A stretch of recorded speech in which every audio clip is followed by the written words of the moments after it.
সিদ্ধান্ত হয়েছে যে যেহেতু কারফিউ বলবৎ আছে, সকাল থেকে ঢাকায় বহিরাগতদের ঢুকতে দেওয়া হবে না, এরকম একটা সিদ্ধান্ত।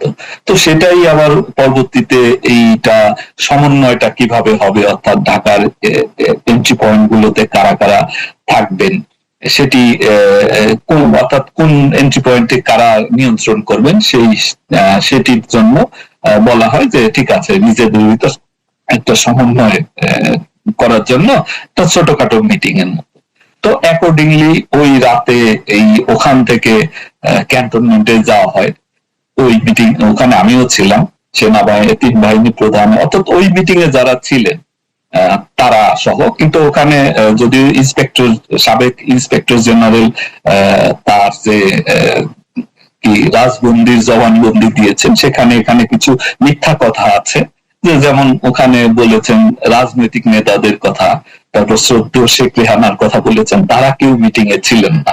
ওই মিটিং এ ওখানে বাহিরে অর্থাৎ গণভবনেই লবিতে আমি ডিজিএফআই আমরা বসাচ্ছিলাম, এবং ওখানে শ্রদ্ধেয় শেখ রেহানা বাইরে ছিলেন, এবং ওখানে general Tareq Siddiqui security adviser ছাড়া ওখানে স্বরাষ্ট্রমন্ত্রী বা আইনমন্ত্রী কেউ কিন্তু ওই মিটিং এ ছিলেন না। ফলে উনি এখানে এক ধরনের, আমি জানি না উনি চাপে পড়ে হয়তো বা লিখে দেওয়া বক্তব্য উনি বলেছেন। এটা তো মানে পরবর্তীতে বোঝাই যাচ্ছে যে পুরো এই প্রক্রিয়াটাই আসলে ভুল ছিল। আমরা সেটা নিয়ে কথা বলবো পরে, আমি আগে ঘটনাটা শুনি। জি, তখন আমরা ক্যান্টনমেন্টে গেলাম, মানে সিকিউরিটি অ্যাডভাইজার ব্যতীত অন্য যারা এই সরকারি কর্মচারী যারা আছে, অর্থাৎ ৩ বাহিনী প্রধান থেকে শুরু করে মিটিং এ যারা উপস্থিত ছিল, পাশাপাশি আমি এবং ডিজিএফআই, এবং আমরা পরবর্তীতে ডিএমপি কমিশনারকেও কল করে নিলাম, এবং পুলিশ হেডকোয়ার্টার্স এর আরো একজন কর্মকর্তাকে কল করে নিলাম। ওইখানে ক্যান্টনমেন্টে সেনাপ্রধান উনি নিজের হাতে লিখলেন যে কোন পয়েন্টে কারা থাকবেন, পাহারা দেবেন, অর্থাৎ এই গার্ডিং করবেন বহিরাগত ঠেকানোর ক্ষেত্রে। সেই ক্ষেত্রে উত্তরার দায়িত্ব দেয়া হলো র্যাবকে, র্যাপিড অ্যাকশন ব্যাটালিয়নকে, যাত্রাবাড়ির দায়িত্ব দেওয়া হলো সেনাবাহিনীকে, তারাই নিলেন।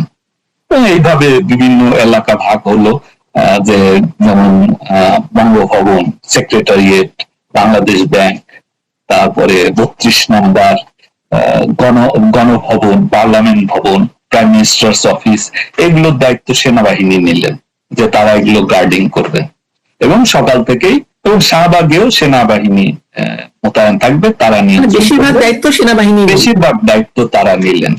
এবং পরবর্তীতে ওখানে একটা ভিডিও কনফারেন্সে সকল জিওসি এরিয়া কমান্ডাররা যুক্ত ছিলেন, ওখানেও আমাদের উপস্থিতিতে সেনাপ্রধান নির্দেশনাগুলো দিলেন। এগুলো কিন্তু ৪ তারিখ রাত, তখন ১২টার বেশি বাজে, প্রায় ১২:৩০ বাজে তখনকার ঘটনা। কিন্তু এই যে পরের দিন সকালে যে ওনারা ছেড়ে দিবেন এইভাবে, এইটা তো আসলে বোঝা যায়নি। কারণ এটা যদি বোঝা যেত তাহলে অন্তত ওই জায়গাগুলো পুলিশ থাকতো, পুলিশ থেকে এই চেকপোস্ট বসিয়ে। চেকপোস্টে আমি একটা ঘটনার কথা জানি, বনানীতে পুলিশ চেকপোস্ট থেকে যিনি দায়িত্বে ছিলেন তাকে সেখান থেকে সরিয়ে দেয় ডিজিএফআই নির্দেশনা দিয়ে। হ্যাঁ, এইভাবে বিভিন্ন জায়গায়, এবং উত্তরাতে যেখানে র্যাব দায়িত্বে ছিল, এবং ওখানে র্যাবের সাথে সেনাবাহিনীরও কিছু লোক উপস্থিত ছিল, একজন মেজর সহ।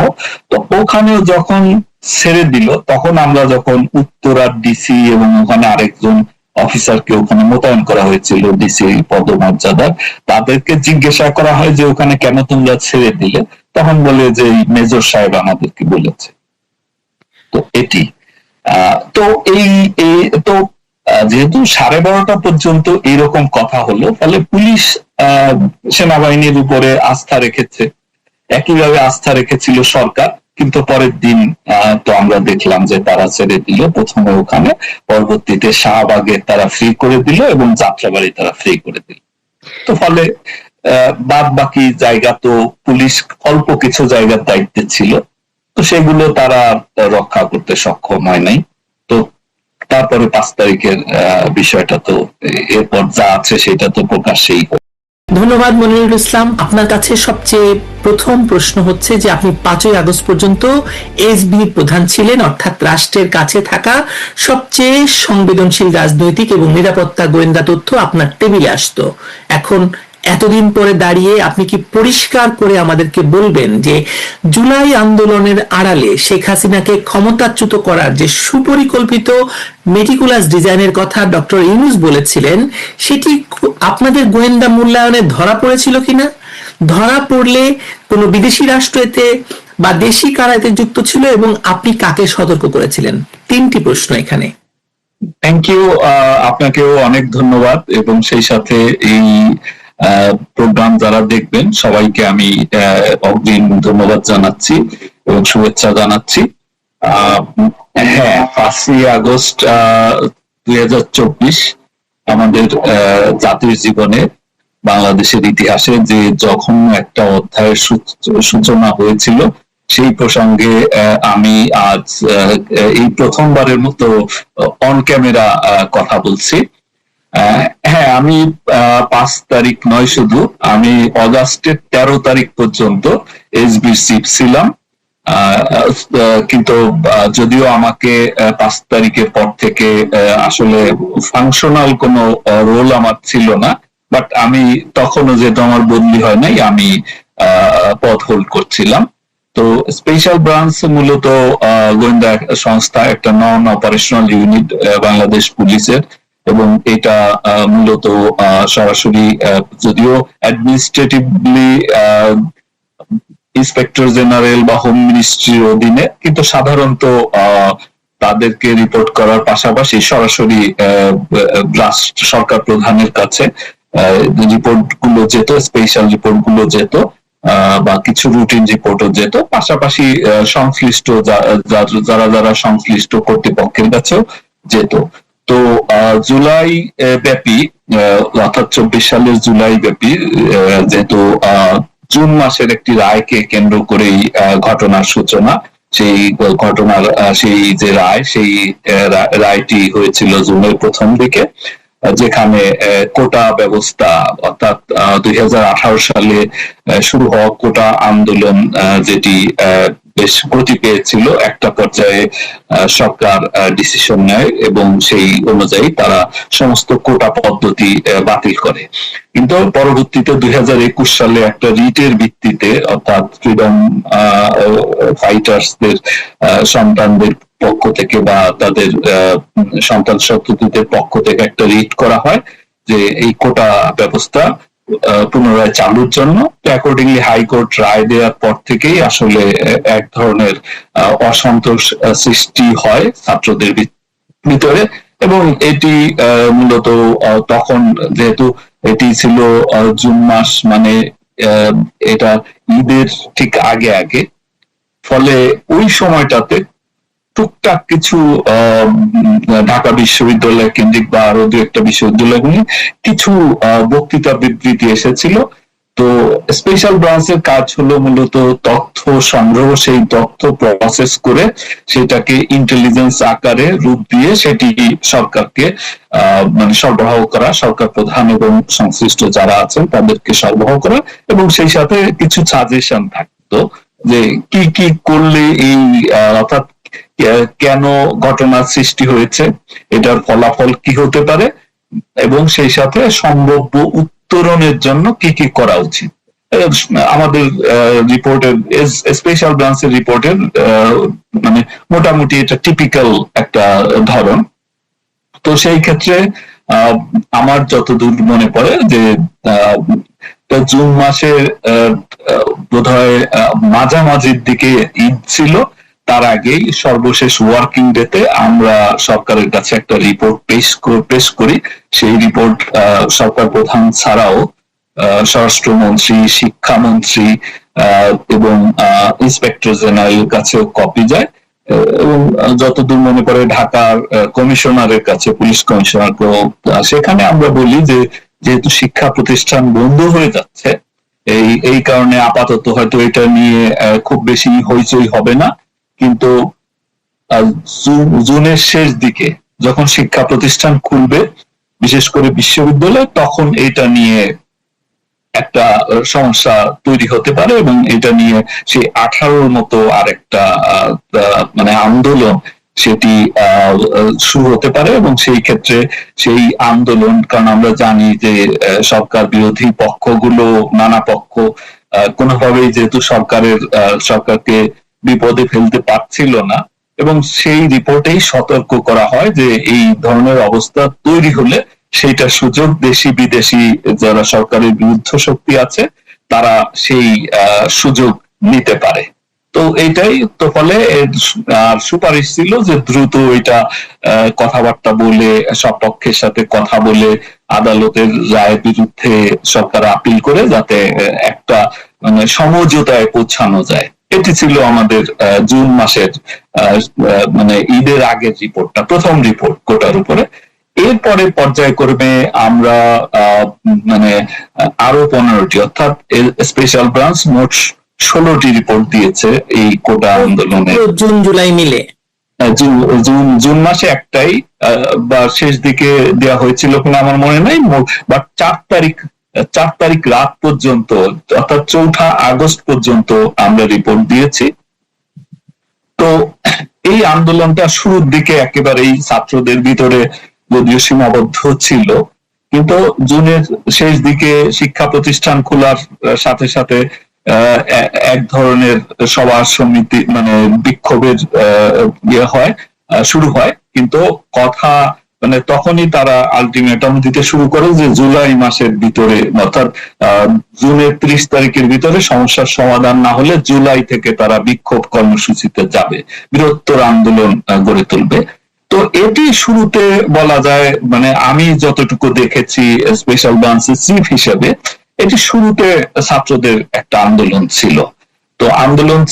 তো কিন্তু পরবর্তীতে এই আন্দোলন যখন আস্তে আস্তে একটু শক্তিশালী হয়, কারণ এটি একটা পপুলার ডিমান্ড ছিল যে কোটা পদ্ধতি, তো ওদের কিন্তু কোটা পদ্ধতি বাতিল, অর্থাৎ আগের জায়গায় ফেরত যাওয়া, সেটা ওদের দাবি ছিল না। শুরুর দিকে সংস্কার অর্থাৎ কোটার যে পার্সেন্টেজ সেটা কমিয়ে আনা, সেটাই ছিল দাবি।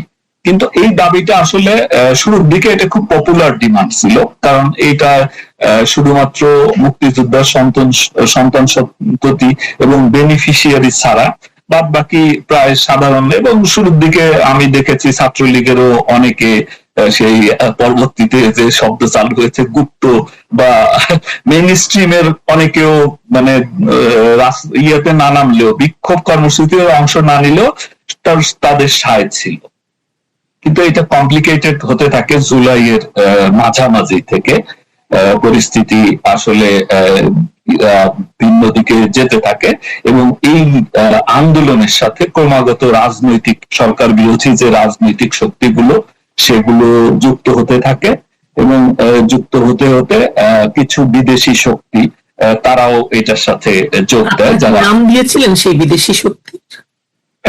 হ্যাঁ, আমরা নাম দিয়েছি, এবং এই বিদেশি শক্তি যে কার্যকর এইরকম একটা রিপোর্ট আমি এরকম একটা নয়, 2টি রিপোর্ট, যে এই যে অর্থাৎ 24 অগাস্ট মাসের 8 তারিখে যে সরকার গঠিত হলো, যে বলা যায় যে এখন দেশের মানুষই বলছে যে একটা কলঙ্কিত সরকার, যেটা ইন্টারিম গভর্নমেন্ট, সেই সরকারের একটা রূপরেখা, সেটা 2023 সালের মার্চ মাসে একটা রিপোর্টে যে আবারও আপনাকে এই প্রশ্নটি করি, আপনি আবারও বলেন। 2023 সালের মার্চ মাসে আপনি এরকম একটি রিপোর্ট দিয়েছিলেন যেখানে 2024 সালে এরকম একটি সরকার গঠিত হতে পারে, তার একটি রূপরেখা আপনি দিয়েছিলেন। কারা কারা থাকতে পারে তাও কি দিয়েছিলেন? হ্যাঁ, এবং যাদের নাম ওখানে উল্লেখ ছিল তারা অনেকেই উপদেষ্টা হয়েছে, কেউ কেউ বিভিন্ন কমিশনের চেয়ারম্যান হয়েছে, চেয়ারপারসন বা চেয়ারম্যান হয়েছে বা সদস্য হয়েছে, এবং বাকিরা না হলেও, যেমন 2-1টা পত্রিকার সম্পাদকেরও নাম ছিল পরবর্তীতে, যদিও তারা শেষ পর্যন্ত রক্ষা পায়নি, তারাও এই কলঙ্কিত সরকারের মানে এই করাপ্টিং এজেন্টদের মানে হামলা শিকার হয়েছে, তাদের নামও ওখানে ছিল। এবং মে মাসে যখন অর্থাৎ 23 সালের মে মাসে যখন এই যে স্যাংশন, ভিসা স্যাংশন আসার এক দুদিন, র্যাবের উপরে ভিসা স্যাংশন এলো যে, না র্যাবের উপরে নয়, র্যাবের উপরে এসছে সেটা আরো আগে, 22 সালে, হ্যাঁ সরি 22 সালে। এটা 23 সালে যখন ওই যে ভিসা স্যাংশন হলো, বিভিন্ন জনের নামে ভিসা স্যাংশন দেবে, যারা এইরকম একটা মে মাসের শেষ দিকে ইউএস গভর্নমেন্ট ইস্যু করে বা ইউএস এম্বাসি ঢাকা ইস্যু করে। তো সেইটা দু একদিন আগে আমি আরেকটা রিপোর্ট দিই যে একটা কিছু আসছে, যেটা এই, তো এই বিষয়টা আমরা অবহিত ছিলাম এবং কোন কোন দেশ এটার সাথে অংশগ্রহণ করতে পারে। তো তো এই রিপোর্টটা যে কোনো ভাবেই মনে হয় আমার কোনো ডিভাইসের থেকে গিয়েছিল। তো এই রিপোর্টটা আমি পরে মিলিয়ে দেখলাম, যেহেতু 23 সালের ঘটনা, যে মানে এটা 24 সালের সেপ্টেম্বর অক্টোবর মাসের দিকে আমি রিপোর্টটা রিট্রিভ করতে পারি। তো রিপোর্টের কপিটা যেহেতু ড্রাফট কপিটা, তো সেখানে দেখলাম যে বলা যায় যে কম বেশি 90% মিলে গেছে। সত্যতা সরকারের রেসপন্স কি ছিল আপনার সেই রিপোর্টের পরে? এই রিপোর্ট আসলে এখন যেহেতু আর আমি সরকারি চাকরিতে নাই, এখন তো বলাই যায় এই রিপোর্টটি আমি প্রথম যে রিপোর্টের কথা বললাম মার্চ মাসে, সেটি আমি মাননীয় প্রধানমন্ত্রীর হাতে দিয়েছিলাম, সরাসরি হস্তান্তর করার পর উনি ওটা পড়েছিলেন। তো এখানে ইন্টারেস্টিং বিষয় যেটা শেয়ার করা যায় সেটি হলো, আমার ওখানে রিপোর্টে উল্লেখ ছিল যে ডক্টর ইউনূস বয়সজনিত কারণে, সেই যে তখন একটা আমার বক্তব্য ছিল জাতীয় সরকার, কিন্তু হয়েছে ইন্টারিম সরকার, বাদ বাকি সব মিলে গেছে। তো সে হয়তো বয়সজনিত কারণে সরাসরি নিজে থাকবে না, তার প্রতিনিধি হিসেবে 2-3 জনের নাম ছিল যে এদের কাউকে সে এই জাতীয় সরকারের প্রধান করতে পারে, ডিপলিটিসাইজেশন যেটা আর কি। তো সেইটা মাননীয় প্রধানমন্ত্রী পুরো রিপোর্টটা বোধহয় 7-8 পৃষ্ঠার একটা রিপোর্ট, এটা একটা গবেষণাপত্রের মতো বলতে পারেন। তো উনি পুরোটা পড়লেন, পড়ে ওই জায়গায় এসে উনি আমাকে বললেন যে তুমি জানো না ইউনূসের মতো লোভী লোক, ক্ষমতা লোভী, ও নিজেই হবে, দেখবা ও নিজেই হতে চাইবে। তো আমি তখন আমার একটু খটকা লেগেছিল, কারণ আমি ডক্টর ইউনূসকে কখনো সামনাসামনি দেখি নাই, তার সাথে কখনো আমার কথা হয় নাই, তার কোনো সভা সেমিনারে আমার যাওয়ার সুযোগ হয় নাই, আমি দূর থেকে দেখেছি, মানে কিন্তু আমি আসলে তাকে ওই সময়ও চিনতে পারি নাই। তো মাননীয় প্রধানমন্ত্রী ওই সময় আমাকে বলেছিলেন যে তুমি চিনো না ওরে, ওর মতো লোভী লোক, ও মরার আগের দিন পর্যন্ত ক্ষমতার লোভ ছাড়বে না, এবং ওই এটা মূল হবে, দেখবা যদি এরকম একটা কিছু হয়। তো সেই কথাটা আমার পরবর্তীতে আমার বারবার আমার মনে হয়েছে যে আসলে একমাত্র প্রধানমন্ত্রী শেখ হাসিনাই ডক্টর ইউনূসকে চিনতে পেরেছিলেন যে এরকম একটা প্যাথোলজিক্যাল লায়ার। কিন্তু মনিরুল ইসলাম, উনি জানতে পারলেন, আপনারা রিপোর্ট দিলেন, কি ব্যবস্থা নিল সরকারের পক্ষ থেকে, কি ব্যবস্থা নেওয়া হয়েছিল? সরকারের পক্ষ থেকে তখন এটি উনি পুরোপুরি রিপোর্টটা এন্ডোর্স করেছিলেন এবং অ্যাকনলেজও করছিলেন বেশিরভাগ পয়েন্টস এর সাথে। তো এটি ছিল যে এটা আমাদের ছিল যে এটা প্রেডিকশন ছিল যে ইয়ার শেষ দিকে, অর্থাৎ ইলেকশনটাই হতে দেবে না 24-এর, এই ইলেকশনের আগে বা পরে এটা হবে। তো ইলেকশনটা তো আসলে হয়ে গেল শেষ পর্যন্ত, এবং ইলেকশনের আগে এই ধরনের একটা প্রচেষ্টা হয়েছিল, মানে আমরা পরবর্তীতে যেটা মিলিয়ে দেখেছি সেটা হলো 28 অক্টোবর 2023 যে বিএনপি জামাতের সমাবেশ। তো ওইটাকে টার্গেট করে, তো ওইটা তো আসলে যেহেতু এটা কন্ট্রোল করা সম্ভব হয়, তো কন্ট্রোল করে ফেলার কারণে তখন আসলে ওই শকটা, ওই ব্লু প্রিন্টটা বাস্তবায়ন হয় নাই। কিন্তু একটা সমস্যা হয়েছে, ইলেকশন পর্যন্ত সরকার এবং মানে সরকারি দল, সরকার এবং মানে গভর্নমেন্ট মেশিনারি যারা ছিল, গোয়েন্দা সংস্থা সহ সবাই কিন্তু ইলেকশনটা হয়ে গেল, নতুন সরকার হয়ে যাওয়ার কারণে তখন কিছুটা কমপ্লেসেন্ট হয়ে গিয়েছিল, গা ছেড়ে দিয়েছিল বলতে চাই, গা ছেড়ে দিয়েছিল, সেটা বললেই বোধহয় ভালো হয়, যে আগামী মানে আন্দোলন হইলেও তিন বছর পরে চতুর্থ বছর বা শেষ বছরে গিয়ে আন্দোলন হয়, এটাই তো আসলে আমরা রেওয়াজ দেখেছি। তো ওই রকম একটা গা ছাড়া ভাব আসলে চলে এসেছিল। তো এই কমপ্লাসেন্সির কারণেই তখন অনেকে বলেছে যে এই সরকার টিকবে না, কিন্তু আমরা মিলাতে পারিনি। তো পরবর্তীতে মিলাতে গিয়ে আমরা যেটা দেখেছি যে এটা আসলে এই প্রক্রিয়াটা শুরু হয় 2019 থেকে। মেটিকুলাস ডিজাইনটি আপনি বলছেন 2019 থেকে শুরু হয়েছে। 2019 থেকে, কারণ এটি যারা এই এই এই যে ডিপ স্টেট যেটা বলা হয়, এই কথিত ডিপ স্টেট, এইটা তো অফিসিয়াল কিছু না, অফিসিয়াল না আবার অফিসিয়ালও। এই প্রসেসটা তো শুরু হয়েছে 2006 থেকে। আমরা দেখেছি 7-8 এটা ফেল করলো। ফেল করার পর তারা দেখেছে এবং তারা চিন্তা করেছে যে যেহেতু আওয়ামী লীগ সরকারের পরিবর্তন করতে হবে, সেই সরকারকে তারা মনে করেছিল যে 18-তে এই সরকার পরিবর্তন হয়ে যাবে 18-র ইলেকশনের মাধ্যমে। তো 18-র ইলেকশনে এই সরকার দেখলো যে এই সরকারকে ইলেকশনের মাধ্যমে মানে এই সরকারকে আউট করা সম্ভব নয়।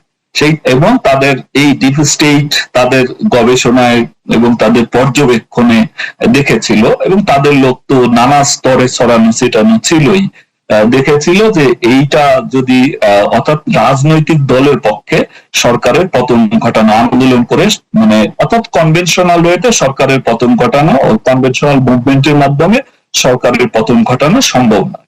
তো সেই কারণেই তারা দেখলো যে দুটো আন্দোলনকে তারা আসলে টেস্ট কেস হিসেবে নিয়েছিল। একটা হলো আপনার মনে আছে নিরাপদ সড়ক আন্দোলন, যখন সরকারকে বেশ বেকায়দায় ফেলে দিয়েছিল, এবং পরবর্তীতে 2018 সালের কোটা আন্দোলন। তখনই এই ডিপ স্টেট তারা ডিপ স্টেট এবং ডিপ স্টেটের যারা এজেন্ট বাংলাদেশে আছে, তারা মানে তারা একটা সিদ্ধান্তে উপনীত হয় যে যদি কোনো কিছু করতে হয় অর্থাৎ পরিবর্তন ঘটাতে হলে এটা ছাত্রদেরকে, তরুণদেরকে এই কাজে লাগাতে হবে। তো সেই লক্ষ্যেই তারা আগে থেকেই যেহেতু তাদের এই তরুণদের তারা, এবং ততদিনে বৈশ্বিক ভাবে অনেকগুলো কালার রেভলিউশন হয়ে গেছে, হয়ে গেছে টেস্ট কেস গুলো তারা একেবারে বাস্তবে রূপ লাভ হয়েছে। 14 সালে তো দেখলাম আমরা ইউক্রেনে যেটা হলো, এবং পরবর্তীতে আরো কিছু কিছু জায়গায় পাকিস্তানে অবশ্য কালার রেভলিউশন বলা যাবে না, একদমই নয়। হ্যাঁ, শ্রীলঙ্কা বা পাকিস্তানের বিষয়টা একটু ভিন্ন ছিল। তো বাংলাদেশে তো ওই অবস্থাটা আমরা আশঙ্কা করছিলাম যে যেমন শ্রীলঙ্কার ঘটনাটি যখন ঘটে, তখন শ্রীলঙ্কার ঘটনার যে রেশ বাংলাদেশেও ওইটার ইম্প্যাক্ট কি পড়তে পারে অর্থনৈতিক ব্যবস্থা। তো সেটা আসলে করোনার কারণে আমাদের অর্থনীতিতে বেশ সমস্যা ছিল, তারপর ইউক্রেন যুদ্ধের কারণে তো আসলে ইকোনমিক ক্রাইসিস কিছুটা ছিল, কিন্তু সরকার প্রধানমন্ত্রী তার যে স্টেটমেন্টশিপ সেটা দিয়ে ম্যানেজমেন্টের মাধ্যমে সেগুলো কিন্তু সামাল দিয়েছিল। তো ফলে কিন্তু এই যে এজেন্টদের প্রশিক্ষিত করা নানা প্রোগ্রামের শ্রদ্ধাবরণে ডিপ স্টেট একটা মানে তারা বিকল্প শক্তি যেটা তৈরি করছিল, কিন্তু তারা ঠিক কখন এটাকে কাজে লাগাবে সেই বিষয়টা হয়তো স্থির ছিল না। কিন্তু এই যে আমি আবার ফিরে যাই জুলাই মুভমেন্টের মাঝামাঝি যখন দেখলো যে এটা ব্যাপক মানুষের মানে ছাত্রদের এটার অংশগ্রহণ আছে, তখন তারা সেটার সাথে ইনভলভ হয়ে যায়। এবং আমি যদিও জুলাইতে কিছুদিন আমি দেশের বাইরে ছিলাম, আমি একটা প্রোগ্রামে নিউ ইয়র্কে ছিলাম 13ই জুলাই থেকে 20 জুলাই পর্যন্ত। তো কিন্তু মানে আমি পরবর্তীতে শুনেছি যে এই 13-14 তারিখের দিকে জুলাই মাসের মানে ঢাকার একটা এম্বাসিতে মিশনে আর এক অ্যাম্বাসেডর আসে এবং তারা বিএনপি এবং জামাতের সাথে মিটিং করে। 13 এবং 14 জুলাই বলছেন আপনি? 13 কিংবা 14 জুলাই হবে, আমি যেটা পরবর্তীতে আমি জানতে পেরেছি, কারণ আমি যেহেতু ট্যুরে মানে ট্রাভেল করছিলাম ওই সময় আমি জানতে পারিনি। পরবর্তীতে আমি জানতে পারি। তো এইটা তো অর্থাৎ এই তখন থেকে আর কি।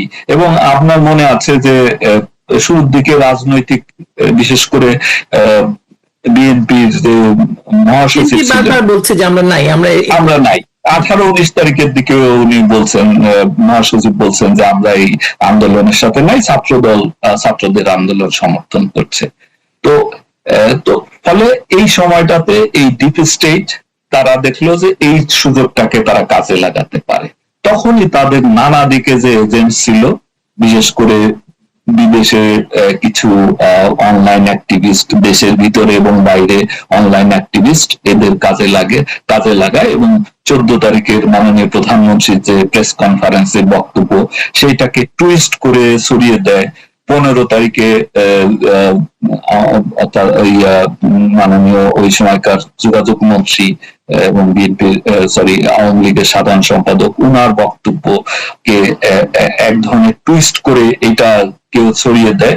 এবং 16 তারিখে রংপুরের আবু সাইদ ঘটনাটি সেটি থেকে তখন মোটামুটি সকল যারা বিদেশি শক্তি এবং বিদেশি শক্তি যারা ছিল, যারা কোনোভাবেই আওয়ামী লীগকে ক্ষমতায় দেখতে চাচ্ছিল না, তারা তখন সর্বশক্তি নিয়োগ করে। এবং আমি একটু মনিরুল ইসলাম আপনার কাছে প্রশ্ন করি, সেটা হচ্ছে ধরুন আমরা দেখতে পেলাম যে অনেকগুলো অ্যাক্টরকে অ্যাক্টিভেট করা হলো এবং পরবর্তীতে তো প্রমাণ হচ্ছে এই ধরেন 7.62 রাইফেলের গুলি থেকে শুরু করে স্নাইপার রাইফেলের গুলি থেকে শুরু করে এবং এই যে জানালায় বাড়ির ভেতর দাঁড়িয়ে থাকা মানুষকে গুলি করা হয়, যেটা বলা হয়েছে র্যাব গুলি করেছে হেলিকপ্টার থেকে। পরবর্তীতে দেখা গেল যে হেলিকপ্টার থেকে গুলি করা হয়নি, ওখানে কেউ না কেউ স্নাইপার গুলি করেছিল।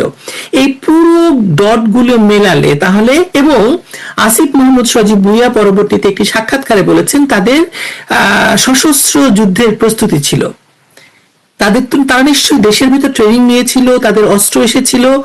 এবং আমি পরবর্তীতে আমার রিসার্চ বলছে যে কিছু অস্ত্র মমতা বন্দ্যোপাধ্যায়ের সরকারের জ্ঞাতসারে বাংলাদেশে প্রবেশ করেছিল। আপনি এই বিষয়ে আমাকে যদি একটু আলোকিত করেন।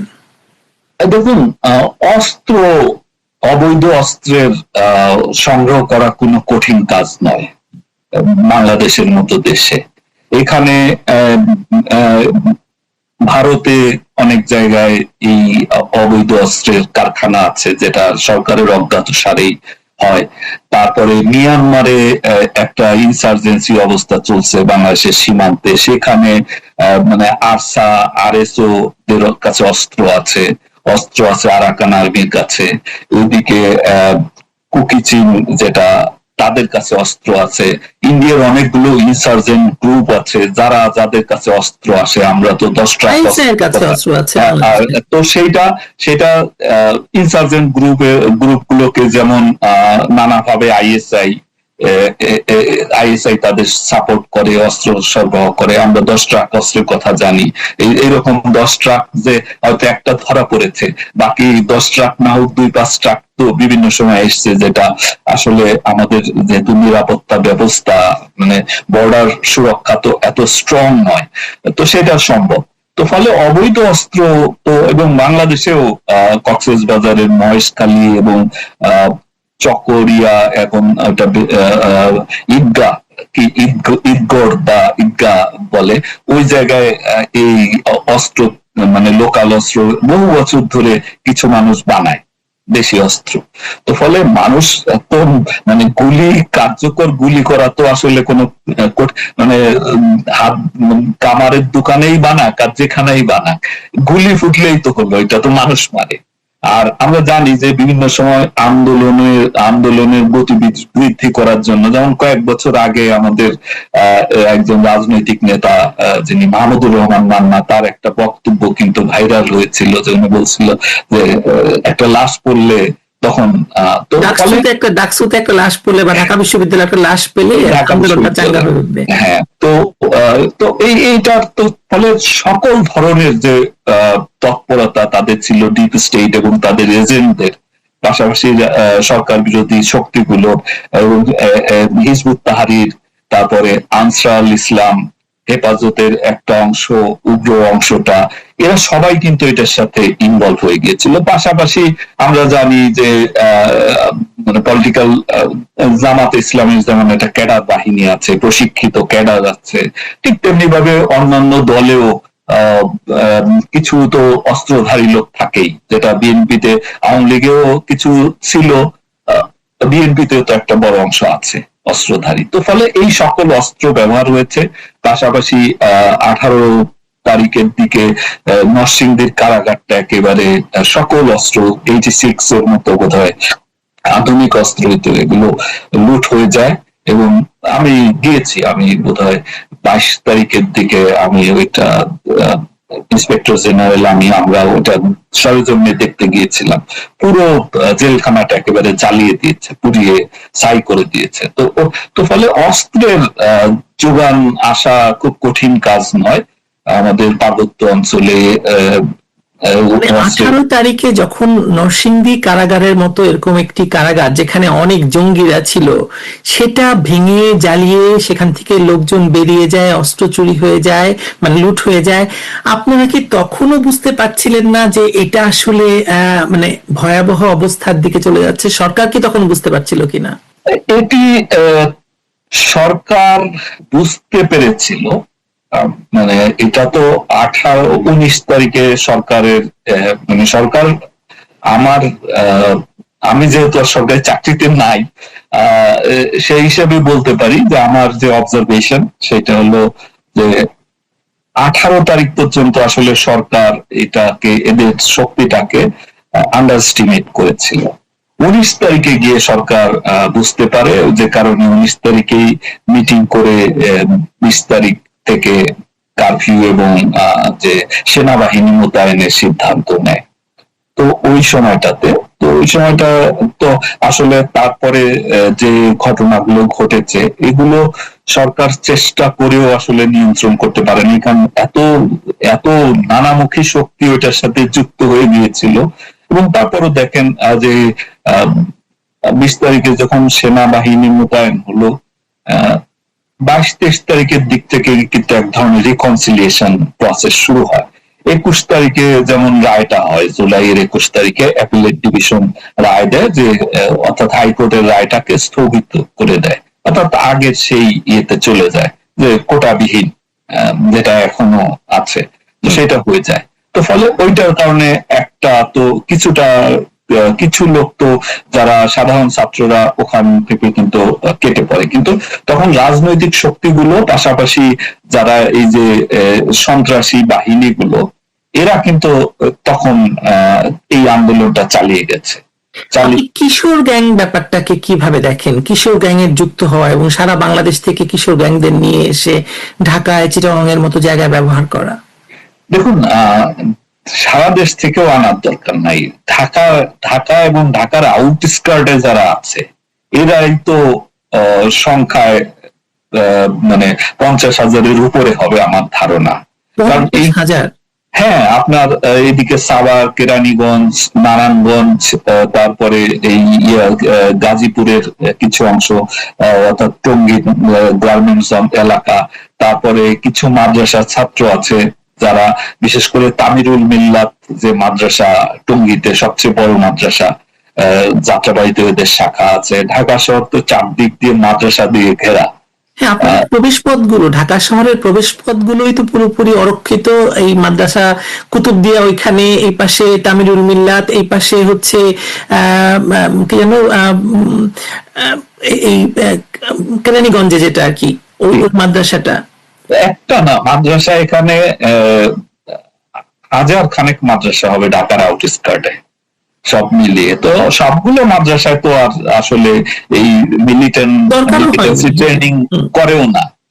অনেক মাদ্রাসা আছে তারা এগুলোর সাথে ইনভলভ হয় না। তো এই যে এবং আপনি যদি দেখেন যে 21 তারিখের পর যখন রায়টা ঘোষণা হলো, তখন কিছু মানুষ ডিসইন্টারেস্টেড হয়ে গেল এই আন্দোলন থেকে।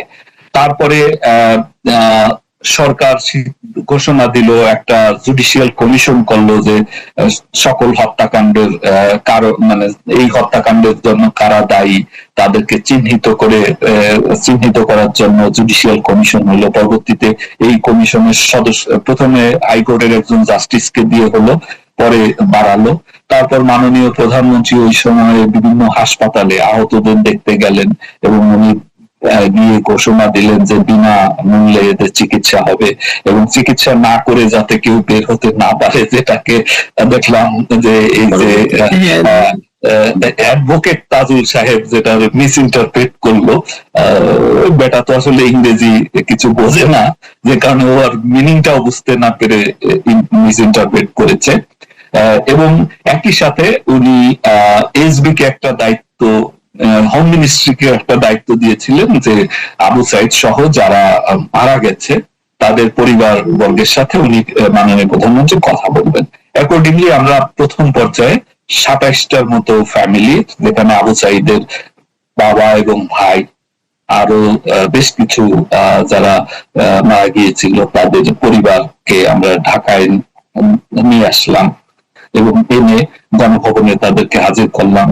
মাননীয় প্রধানমন্ত্রী প্রত্যেকের সাথে কথা বললেন, তাদের সান্ত্বনা দিলেন এবং তাদের যারা মারা গেছে তাদের হত্যার বিচার করবেন যদি তাদের হাতে মারা গেছে সেটি নির্ধারণের পর, এবং প্রত্যেককে 20 লক্ষ টাকা করে ক্ষতিপূরণ দিলেন। এবং উনি ঘোষণা দিলেন যে যারা এইখানে ক্ষতিগ্রস্ত হয়েছে সবাইকে উনি ক্ষতিপূরণ দেবেন। তো তখন কিন্তু আন্দোলন কিছুটা, মানে সাধারণ যারা ছাত্ররা ছিল তারা কিন্তু তখন অনেকেই আন্দোলনে ইন্টারেস্ট হারাই ফেলছে, কিন্তু তখন আসলে রাজনীতিবিদরা অর্থাৎ সরকার মাঠে নেমে গেছে এবং আমরা জুলাইয়ের মাঝামাঝি পরপরই আমরা একটা তথ্য পেলাম যে জামাত ইসলামের নেতারা বলা বলি করছে যে এই আন্দোলন, অর্থাৎ তারা যে সমন্বয়ক এবং সহ সমন্বয়ক করলো, অর্থাৎ সমন্বয়কের সংখ্যা বাড়লো 6 থেকে, তো ওইটা তখনই তারা বলছে যে এই 5-6 জন থাকুক না থাকুক কিচ্ছু আসে যায় না, এখন আন্দোলন আমাদের হাতে এবং আমরা এই যে, কারণ সমন্বয়ক সহ সমন্বয়কদের অধিকাংশ আমাদের লোক, কাজে এই আন্দোলন আমরা এই সরকারকে যেতে হবে, এইটা সিদ্ধান্ত। এবং 26 বা 27 তারিখের দিকে যতদূর মনে পড়ে মির্জা ফখরুল সাহেব যখন ঘোষণা দিলেন যে সরকার পতনের আন্দোলন, এক দফার আন্দোলন, তখন আসলে এই আন্দোলনটা ছাত্র আন্দোলনে ছিল না। তো তখন সেনাবাহিনী অনেকটা ইনঅ্যাক্টিভ হয়ে গিয়েছে। তার মানে তো আপনারা, মানে এসবি আসলে সরকার পতনের পরিকল্পনার ইঙ্গিত আগে থেকেই পেয়ে গেল, তাহলে 5ই আগস্ট রাষ্ট্র এত দ্রুত ভেঙে পড়লো কি করে? এটি আসলে বলতে হবে যে এইটি ডিপ স্টেটের একটা ইনফ্লুয়েন্স বাংলাদেশে সেনাবাহিনীর ভিতরেও ছিল। সেনাবাহিনীর একটা ডিপ স্টেট, যেহেতু সেনাবাহিনী বাংলাদেশে মানে অ্যাডমিনিস্ট্রেটিভ সার্ভিস বা পুলিশ বা অন্যান্য জুডিশিয়ারি সবার চাইতে ওইখানে তারা অপেক্ষাকৃত একটা ইনস্টিটিউশনালাইজড অর্গানাইজেশন এবং শক্তিশালী অর্গানাইজেশন। কারণ দেখেন আপনি 5 তারিখের পরে কোনো ইভেন স্কুলের হেডমাস্টার পর্যন্ত বদল হয়ে গেছে, কিন্তু 3 বাহিনী প্রধান কিন্তু রয়ে গেছে। বিজিবির যে ডিজি, যার এই আন্দোলন দমন করার জন্য যার আগ্রহ ছিল সবচেয়ে বেশি এবং সবচেয়ে বেশি যে তৎপর ছিল, সেও থেকে গেছে। অর্থাৎ এখানে রিটায়ার্ড এবং সার্ভিং গ্রুপের ভিতরে ডিপ স্টেট কাজ করে। তাদের একটা মিনি ডিপ স্টেট আছে যেটা সবসময় সরকারের পক্ষে কাজ করে তা নয়, সরকারের বিপক্ষে ও কাজ করে এবং তারা মূল ডিপ স্টেটের সাথে মিলেমিশে কাজ করে। তো এখানে আমরা দেখেছি যে সেনাবাহিনীর একটা অংশ আসলে বলা যায় যে এই মানে এই সরকারের যে একটা পরিকল্পনা ছিল যে কিভাবে এই আন্দোলনটা থামিয়ে দেওয়া যাবে, সেইটার পিছনে ছুরিকাঘাত করেছে। যেমন আপনি যদি লক্ষ্য করেছেন কিনা আমি জানি না, হারুন ইজহার চিটগংয়ের, সে কিন্তু প্রকাশ্যেই বলেছে যে তাকে ফোন করেছিল একজন মেজর বা লেফটেন্যান্ট কর্নেল বা কর্নেল র্যাঙ্কের, যে কোনোভাবে আন্দোলন থামাবেন না। তো এখানে কিছু রিটায়ার্ড এবং সার্ভিং কিছু লোক ছিল, সেটা আমরা বুঝতে পারছি। এইটা যে কারণে এই আন্দোলন যে আপনাদের মধ্যে, এসবির মধ্যে, ডিবির মধ্যে, ডিজিএফআই এর মধ্যে সমন্বয়, এনএসআই এর মধ্যে সমন্বয় কেমন ছিল? নাকি মানে রাজনৈতিক সরকার সেটি শোনেনি, আপনাদের বিশ্বাস করেনি, নাকি সেনাবাহিনী, পুলিশ এবং গোয়েন্দা কাঠামোর কোনো অংশ শেষ মুহূর্তে সরকারের নির্দেশ মানতে অস্বীকৃতি জানিয়েছিল? কোনটা? এটি তিন গোয়েন্দা সংস্থার ভিতরে মোটামুটি সমন্বয় ছিল, এবং গোয়েন্দা সংস্থার সাথে পুলিশের, ইউনিফর্ম পুলিশ যারা ছিল, বিজিবি, তাদেরও সমন্বয় ছিল।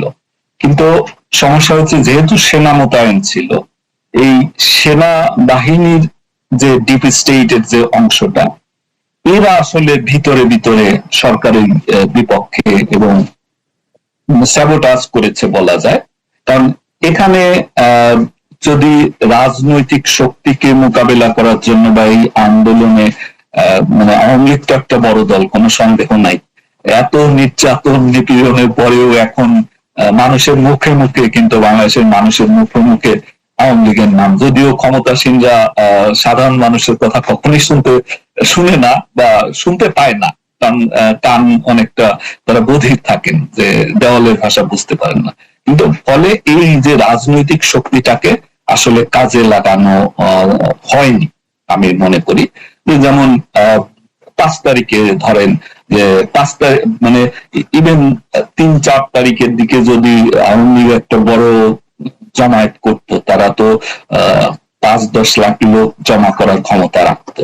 তাহলে কিন্তু এইটা তারা একটা জায়গায় অবস্থান করলেও সেটাও কিন্তু এই আন্দোলন কে নিয়ন্ত্রণ করার ক্ষেত্রে এটা একটা ভূমিকা পালন করতো, কারণ ওদের উপরে সাইকোলজিক্যাল ইফেক্ট তৈরি হইতো, এবং রাজনৈতিক শক্তিগুলো তখন অন্য মানে সরকার বিরোধী শক্তিগুলো ভয় পেয়ে যেত। হ্যাঁ, আমরা রাজনৈতিক কোন ধরনের মুভমেন্ট তখন দেখিনি। তো এইটা আসলে এইটা আমি যতদূর দেখেছি, এটা আসলে মানে এই সমাবেশ ডেকেও, জমায়েত ডেকেও এটা পরবর্তীতে স্থগিত করা হয়।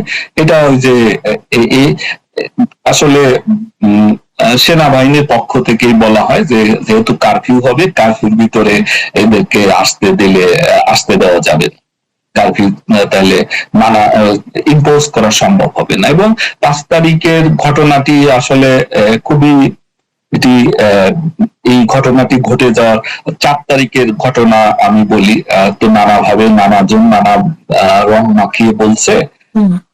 4 তারিখে দুপুরের দিকে একটা মিটিং ছিল, এই মিটিংটা 4 তারিখে ডিসিশন হয়েছে তা না, 4-5 দিন আগে ন্যাশনাল সিকিউরিটি সেল একটা আছে, সেই ন্যাশনাল সিকিউরিটি সেলের মিটিং মাঝে মাঝে হয় when necessary। তো অ্যাকর্ডিংলি যে এই ধরনের ক্রাইসিস তৈরি হলে তখন এই মিটিংটা হয়। তো 5-7 দিন আগে থেকেই চিঠি দিয়ে এই মিটিংটা ডাকা হয়েছিল, এবং ওই দিন একটু দেরিতে শুরু হয় বলে এটা আনুমানিক 12টা-12:30টার সময় হয়। এখানে 3 বাহিনী প্রধান, সেনাবাহিনীর ঊর্ধ্বতন কর্মকর্তা মানে লেফটেন্যান্ট জেনারেল অর্থাৎ পিএসও, এফডি, কিউএমজি এবং সিজিএস, তারাও এখানে উপস্থিত থাকেন। পাশাপাশি কয়েকটা মন্ত্রণালয়ের মন্ত্রী, সচিব এবং গোয়েন্দা সংস্থাগুলোর প্রধান, পুলিশ প্রধান, তারপরে র্যাব এফটিজি, বিজিবি, আনসার, টিজি, তারাও এখানে উপস্থিত ছিলেন। তো এই মিটিং এ কিন্তু মানে সমন্বিত ভাবেই কাজ করার সিদ্ধান্ত হয়। কিন্তু রাতের বেলায় হঠাৎ করে একটা মানে আনশিডিউলড এমার্জেন্সি মিটিং করা হয়, যদিও আমি সেই মিটিংটাতে ইনভাইটেড ছিলাম না, শুধুমাত্র ইউনিফর্মধারী যারা ছিলেন তারা গেছেন। বাট আমি মানে আমি এবং ডিজিএফআই আমরা গণভবনে উপস্থিত ছিলাম। এটি রাতে শুরু হয়, 10:30টার পরপর শুরু হয়, 10:30টায় শিডিউল, 4 তারিখ রাতে, এবং এই মিটিংটা প্রায় 11:30টা পর্যন্ত চলে। তো ওই মিটিং এ 3 বাহিনী প্রধান এবং ওই তিন বাহিনীর প্রধানের সাথেই তাদের যারা খুব ক্লোজলি কাজ করেন, অর্থাৎ সেকেন্ড ম্যান থার্ড ম্যান, তারাও ছিলেন। পাশাপাশি পুলিশ, আইজিপি, বিজিবি, আনসার এবং র্যাবের ডিজি তারাও ছিলেন। তো মিটিং এর বিষয়বস্তু সম্পর্কে যেহেতু আমরা মিটিং এ ছিলাম না, জানি না, কিন্তু পরে বের হওয়ার পরে সিদ্ধান্ত হয় যে মানে জানতে পারি যে এই সিদ্ধান্ত হয়েছে যে যেহেতু কারফিউ বলবৎ আছে, সকাল থেকে ঢাকায় বহিরাগতদের ঢুকতে দেওয়া হবে না, এরকম একটা সিদ্ধান্ত। তো সেটাই আবার পরবর্তীতে এইটা সমন্বয়টা কিভাবে হবে, অর্থাৎ ঢাকার এন্ট্রি পয়েন্ট গুলোতে কারা কারা থাকবেন, সেটি অর্থাৎ কোন এন্ট্রি পয়েন্টে কারা নিয়ন্ত্রণ করবেন, সেটির জন্য বলা হয় যে ঠিক আছে, নিজেদের ভিতর একটা সমন্বয় করার জন্য একটা ছোটখাটো মিটিং এর মতো। তো অ্যাকর্ডিংলি ওই রাতে ওখান থেকে ক্যান্টনমেন্টে যাওয়া হয়। ওই মিটিং, ওখানে আমিও ছিলাম, সেনাবাহিনী তিন বাহিনী প্রধান, অর্থাৎ ওই মিটিং এ যারা ছিলেন তারা সহ। কিন্তু ওখানে যদিও সাবেক ইন্সপেক্টর জেনারেল তার যে কি রাজবন্দির জবানবন্দি দিয়েছেন, এখানে কিছু মিথ্যা কথা আছে। যেমন ওখানে বলেছেন রাজনৈতিক নেতাদের কথা, তারপর শ্রদ্ধেয় শেখ রেহানার কথা বলেছেন, তারা কেউ মিটিং এ ছিলেন না। ওই মিটিং এ ওখানে বাহিরে, অর্থাৎ গণভবনেই লবিতে আমি, ডিজিএফআই আমরা বসা ছিলাম, এবং ওখানে শ্রদ্ধেয় শেখ রেহানা বাইরে ছিলেন। এবং ওখানে general Tareq Siddiqui security adviser ছাড়া ওখানে স্বরাষ্ট্রমন্ত্রী বা আইনমন্ত্রী কেউ কিন্তু ওই মিটিং এ ছিলেন না। ফলে উনি এখানে এক ধরনের, আমি জানি না, উনি চাপে পড়ে হয়তো লিখে দেওয়া বক্তব্য উনি বলেছেন।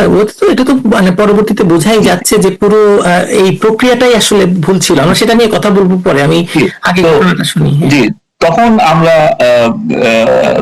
ক্যান্টনমেন্টে গেলাম, মানে সিকিউরিটি অ্যাডভাইজার ব্যতীত অন্য যারা এই সরকারি কর্মচারী যারা আছে, অর্থাৎ তিন বাহিনী প্রধান থেকে শুরু করে মিটিং এ যারা উপস্থিত ছিল, পাশাপাশি আমি এবং ডিজিএফআই, এবং আমরা পরবর্তীতে ডিএমপি কমিশনারকেও কল করে নিলাম, এবং পুলিশ হেডকোয়ার্টার্স এর আরো একজন কর্মকর্তাকে কল করে নিলাম। ওইখানে ক্যান্টনমেন্টে সেনাপ্রধান উনি নিজের হাতে লিখলেন যে কোন পয়েন্টে কারা থাকবেন, পাহারা দেবেন, অর্থাৎ এই গার্ডিং করবেন বহিরাগত ঠেকানোর ক্ষেত্রে। সেই ক্ষেত্রে উত্তরার দায়িত্ব দেয়া হলো র্যাবকে, র্যাপিড অ্যাকশন ব্যাটালিয়নকে, যাত্রাবাড়ির দায়িত্ব দেওয়া হলো সেনাবাহিনীকে, তারাই নিলেন। এইভাবে বিভিন্ন এলাকা ভাগ হলো, যে যেমন বঙ্গভবন, সেক্রেটারিয়েট, বাংলাদেশ ব্যাংক, তারপরে 32 নম্বর গণভবন, পার্লামেন্ট ভবন, প্রাইম মিনিস্টার্স অফিস, এগুলোর দায়িত্ব সেনাবাহিনী নিলেন যে তারা এগুলো গার্ডিং করবেন। এবং সকাল থেকেই, এবং শাহবাগেও সেনাবাহিনী মোতায়েন থাকবে, তারা নিয়ে বেশিরভাগ দায়িত্ব তারা নিলেন। এবং পরবর্তীতে ওখানে একটা ভিডিও কনফারেন্সে সকল জিওসি এরিয়া কমান্ডাররা যুক্ত ছিলেন। ওখানেও আমাদের উপস্থিতিতে সেনাপ্রধান নির্দেশনাগুলো দিলেন। এগুলো কিন্তু 4 তারিখ রাত, তখন 12টার বেশি বাজে, প্রায় 12:30 বাজে তখনকার ঘটনা। কিন্তু এই যে পরের দিন সকালে যে ওনারা ছেড়ে দিবেন এইভাবে, এইটা তো আসলে বোঝা যায়নি। কারণ এটা যদি বোঝা যেত তাহলে অন্তত ওই জায়গাগুলো পুলিশ থাকতো, পুলিশ থেকে এই চেকপোস্ট বসিয়ে। চেকপোস্টে আমি একটা ঘটনার কথা জানি, বনানীতে পুলিশ চেকপোস্ট থেকে যিনি দায়িত্বে ছিলেন তাকে সেখান থেকে সরিয়ে দেয় ডিজিএফআই নির্দেশনা দিয়ে। হ্যাঁ, এইভাবে বিভিন্ন জায়গায়। এবং উত্তরাতে যেখানে র্যাব দায়িত্বে ছিল, এবং ওখানে র্যাবের সাথে সেনাবাহিনীরও কিছু লোক উপস্থিত ছিল, একজন মেজর সহ। তো ওখানেও যখন ছেড়ে দিল, তখন আমরা যখন উত্তরার ডিসি এবং ওখানে আরেকজন অফিসারকে ওখানে মোতায়েন করা হয়েছিল, ডিসি পদমর্যাদার, তাদেরকে জিজ্ঞাসা করা হয় যে ওখানে কেন তোমরা ছেড়ে দিলে, তখন বলে যে মেজর সাহেব আমাদেরকে বলেছে। তো এটি তো তো যেহেতু 12:30 পর্যন্ত এইরকম কথা হলো, ফলে পুলিশ সেনাবাহিনীর উপরে আস্থা রেখেছে, একইভাবে আস্থা রেখেছিল সরকার। কিন্তু পরের দিন তো আমরা দেখলাম যে তারা ছেড়ে দিল, প্রথমে ওখানে, পরবর্তীতে শাহবাগে তারা ফ্রি করে দিল এবং যাত্রাবাড়ি তারা ফ্রি করে দিল। তো ফলে বাদ বাকি জায়গা তো পুলিশ অল্প কিছু জায়গার দায়িত্বে ছিল, তো সেগুলো তারা রক্ষা করতে সক্ষম হয় নাই। তো তারপরে 5 তারিখের বিষয়টা তো এরপর যা আছে সেটা তো প্রকাশ্যেই হয়েছে। মনিরুল ইসলাম, আমরা এর মধ্যে দেখলাম যে মানে 4-5 তারিখের মধ্যেই পুলিশ হত্যাকাণ্ডের ঘটনা ঘটে গেল এবং তারপরে ভয়াবহ ঘটনা যাত্রাবাড়িতে ঘটলো এবং সারা বাংলাদেশে তো ঘটলোই। আপনি তখনও এসবিতে আছেন, আপনি তখনও এসবির প্রধান। এই যে আপনার কাছে কি অ্যাকাউন্ট আছে যে কত সংখ্যক পুলিশ আসলে মারা গেছে? দেখুন, আমরা যদি শুধু 4-5 তারিখ নিয়ে থাকি পুলিশ হত্যার ঘটনা, তাহলে কিন্তু ঠিক হবে না। এটা আমরা দেখেছি, মানে আমাদের দীর্ঘদিনের অভিজ্ঞতা এবং গত কয়েক বছরের বিশেষ করে অভিজ্ঞতা, এসবি প্রধান হিসাবে বা এসবি প্রধান থাকার আগেও তো পুলিশে ছিলাম, পুলিশের একজন সিনিয়র অফিসার হিসেবে দেখেছি, মানে বিরোধী সরকার বিরোধী শক্তি এবং জঙ্গিরা মনে করতো যে পুলিশ, জঙ্গিদের বিশেষ করে খুব ক্ষোভ ছিল পুলিশের উপরে। তারা মনে করতো, তারা ধরেই নিয়েছিল যে মানে ইয়ের কারণে, পুলিশের কারণে তারা বাংলাদেশকে সেই যে অর্থাৎ আইএস এর যে প্রভিন্স, এইটাও ওয়ালিয়া এটা ঘোষণা করতে পারে নাই, যেটা তাদের 17 সালের মার্চ মাস নাগাদ মানে আইএস এর পক্ষ থেকে বাংলাদেশকে বেঙ্গল প্রভিন্স, বেঙ্গল ওয়ালিয়া এটা ঘোষণা করার কথা ছিল। তো ফলে সেটি তারা ওখানে সফল হয় নাই এবং পরবর্তীতে দেখা গেছে যে বিরোধী দলের যত জ্বালাও পোড়াও আন্দোলন হয়েছে আমরা জানি, হেফাজত থেকে শুরু করে, সেগুলো পুলিশ সফলভাবে সেগুলো নিয়ন্ত্রণ করতে পেরেছে, মানুষের জানমালের নিরাপত্তা সেটি দিতে পেরেছে। আপনার 2015 সালে যে সেই অনির্দিষ্টকালের জন্য অবরোধ, সেই ঘটনার কথা মনে আছে। তো সেই সবগুলো ঘটনাই পুলিশ সাকসেসফুলি ট্যাকল দিয়েছে। ফলে পুলিশের উপরে আসলে ক্ষোভ জমছিল। তো সেই ক্ষোভের বহিঃপ্রকাশ থেকে এবার যেটা আমরা বুঝতে পারলাম যে তারা সিদ্ধান্তই নিয়েছে যে যদি পুলিশকে কাবু করা যায়, পুলিশকে দুর্বল করে ফেলতে পারলে, কারণ পুলিশ হলো রাষ্ট্রের মানে বাংলাদেশের ইতিহাসে সবচাইতে লয়াল ফোর্স, শেষ মুহূর্ত পর্যন্ত তারা সরকারের পক্ষে কাজ করে। এবারও তাই দেখা গেছে। 5 তারিখে মাননীয় প্রধানমন্ত্রী দেশ ত্যাগের পরেও কিন্তু পুলিশ চেষ্টা করেছে পরিস্থিতি নিয়ন্ত্রণ করা। তো অর্থাৎ তারা আসলে সরকারকে নয়, রাষ্ট্রকে রক্ষা করে, আমরা যতটা হ্যাঁ, রাষ্ট্রীয় যে সম্পদ সেটি রক্ষার চেষ্টা করে। ফলে 18 তারিখ থেকেই কিন্তু পুলিশকে টার্গেট করে এবং 18 তারিখে ঢাকা শহরের যত মানে পুলিশ বক্স ছিল কিংবা ফাঁড়ি ছিল অনেকগুলো তারা জ্বালিয়ে পুড়িয়ে দেয়, সম্পূর্ণ পুড়িয়ে দেয়। পুলিশ ভেহিকেল যেখানে যেটা পেয়েছে সেটাকে ধ্বংস করে। পাশাপাশি এই চিত্র তো মনে থাকার কথা যে পুলিশকে ডিউটিরত নয় এমন পুলিশকে তাদেরকে ঝুলিয়ে রেখেছিল। এটা তো 18-19 তারিখের কথা। এবং শুধু তাই নয়, এটা সম্ভবত শুক্রবার ছিল, 19 তারিখ বা 18 তারিখ কোন একদিন শুক্রবার ছিল। মসজিদের মাইক থেকে তারা ঘোষণা করেছে যে বিভিন্ন এলাকায় মানে প্রাইভেট বাসার মালিক যারা পুলিশকে ভাড়া দিয়েছেন, পুলিশ সদস্যদের বের করে দিতে হবে বাসা থেকে, না হলে ওই বিল্ডিং আগুন দিয়ে পুড়িয়ে দেওয়া হবে। তো এটি তারা টার্গেট করে শুরু করেছে কিন্তু মানে 18 তারিখ থেকে, যে তাদের টার্গেটে ছিল পুলিশ। এবং 4 তারিখে তো মানে 4 তারিখ পর্যন্ত, ইভেন ওই 18-19 তারিখেও অনেকগুলো, ঢাকার বাইরেও অনেকগুলো পুলিশ ফাঁড়ি বা পুলিশ থানা সেগুলো কিন্তু চালিয়ে যায়। নরসিংদীতে আমরা দেখলাম ওই জেলখানা পরিদর্শনে যখন গেলাম এই যে ধ্বংসস্তূপ দেখতে, এরপর কাছাকাছি একটা হাইওয়ে পুলিশ ফাঁড়ি, যারা আসলে জাস্ট হাইওয়ের যানবাহন এইগুলোই নিয়ন্ত্রণ করে, যাদের অপারেশনাল অন্য কোনো কাজ নাই, ল অ্যান্ড অর্ডার, ওইটাও একেবারে ভেঙে চুরে জ্বালিয়ে দেওয়া হয়েছে। এইভাবে অসংখ্য ঘটনা 18-19 তারিখেই কিন্তু ঘটেছে। তো আর এটা চূড়ান্ত রূপ নেয় 4 তারিখে সিরাজগঞ্জে আমরা দেখি যে ওই যে 14 জন পুলিশ সদস্য মারা গেছে। আর 5 তারিখের তো আসলে অনেক পুলিশ সদস্য মারা গেছে, যেগুলো অনেক পুলিশ সদস্য এখন পর্যন্ত কাজে ফেরেনি। তো ধরুন যে সিনিয়র অফিসার যাদের নামে মামলা মকদ্দমা আছে, তো মামলা মকদ্দমা থাকা পুলিশ সদস্যরা না হয় পলাতক, কিন্তু যাদের নামে কোনো মামলা নাই, কনস্টেবল, এএসআই কিংবা সাব ইন্সপেক্টর, তারা কাজে ফেরে নাই। তার মানে এই লোকগুলো মিসিং। এখন এই সংখ্যাটা সফলভাবে এখন পর্যন্ত সরকার, কিন্তু আপনার কাছে কোনো আনুমানিক সংখ্যা আছে মনিরুল ইসলাম? এটি আমি আনুমানিক, আপনার ফোর্স, আপনি এটার মানে এটার বস ছিলেন, আপনি এটার প্রধান হিসেবে ছিলেন, আপনার ফোর্সের মানুষেরা।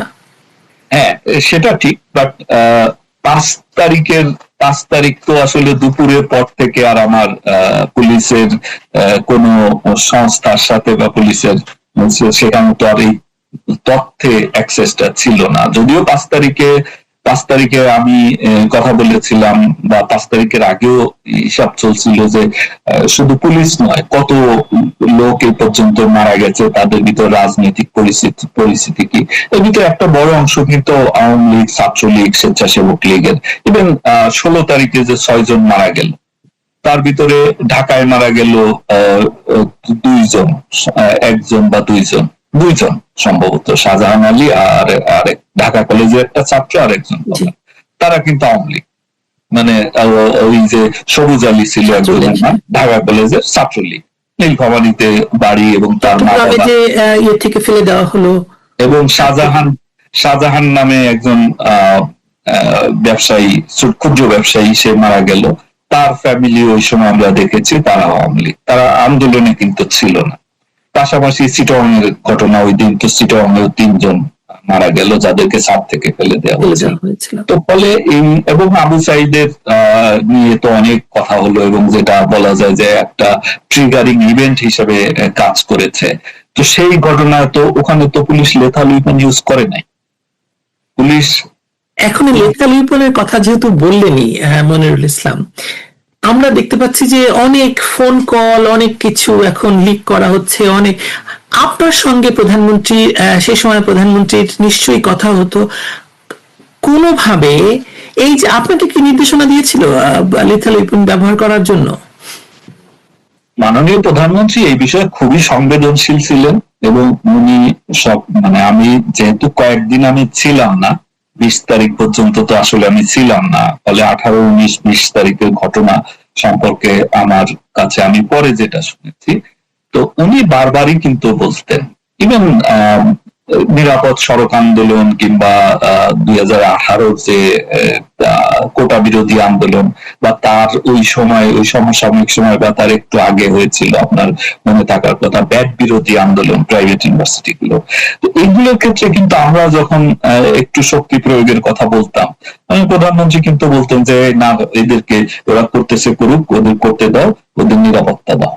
উনি তো এখানেও আসলে যেটি ভুল ভাবে উপস্থাপন করা হচ্ছে, এবং এটা তো আসলে একটা ফার্স হচ্ছে যে বিচারের নামে। কারণ এখানে বিচার কি, এখানে তো তদন্তই হয়নি, কারণ তদন্ত করার সুযোগই তো নাই।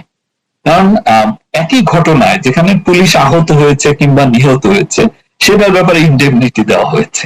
তো একই ঘটনায় ওখানে ধরে নেন একটা, আমরা যদি একটা উদাহরণ হিসাবে নেই, যে কোনো একটা জায়গায়